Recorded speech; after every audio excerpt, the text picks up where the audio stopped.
কেউ যদি মন্দিরে বিয়ে করে সাবসিকুয়েন্টলি তাকে রেজিস্ট্রি করতে হবে, তাহলে তার বিয়েটা ভ্যালিড হলো, আদারওয়াইজ নট। ফটো তুলি কাউকে বউ সাজিয়ে, সেটা আইনের চোখে গ্রাহ্য নয়। বারাণসীর ঘাটে বিয়ে, সমাজ মাধ্যমে নব দম্পতির ছবি ভাইরাল। খড়গপুর সদরের বিজেপি বিধায়ক হিরণময় চট্টোপাধ্যায় নিজেই বিয়ের ছবি দিয়েছিলেন সমাজ মাধ্যমে।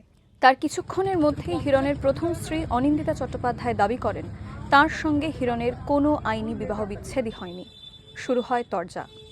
মুখ খোলেন দ্বিতীয় স্ত্রী ঋতিকা গিরিও। ইতিমধ্যেই প্রথম স্ত্রী অনিন্দিতা আনন্দপুর থানায় অভিযোগও দায়ের করেছেন।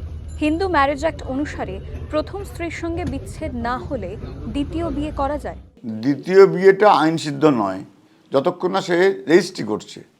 রেজিস্ট্রি করলে তখন তো একটা অফেন্স এসে যাচ্ছে। প্রথম বিয়ে থাকাকালীন দ্বিতীয় ম্যারেজে কেউ যদি রেজিস্ট্রি করে তাহলে বাইগামি পড়ছে।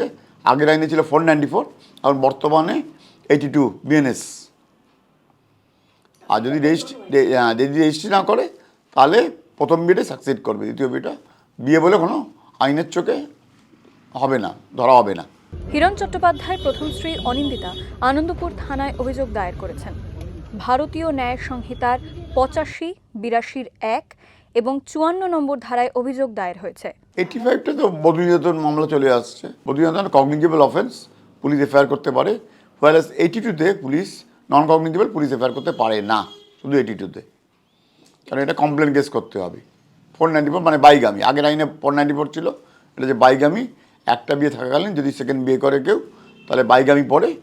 বাইগামিটা প্রমাণ করতে গেলে তাকে কমপ্লেন কেস করতে হবে, আর সেকেন্ড ম্যারেজটা রেজিস্ট্রি হতে হবে, তবে বাইগামি পড়বে, আদারওয়াইজ নট। 54টা অ্যাবেটমেন্ট, ওটা অফেন্স কমিটেড করার জন্য যে অ্যাবেট করা, তাই জন্য।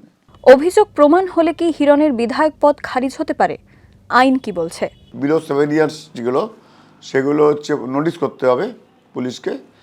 এবার নোটিশ করে, এবার নোটিশ অনুযায়ী মামলা চলবে। যখন তাকে কনভিক্টেড করা হচ্ছে, যতক্ষণ না ততক্ষণ বিধায়ক পদ খারিজ হওয়ার কোনো ব্যাপার নেই।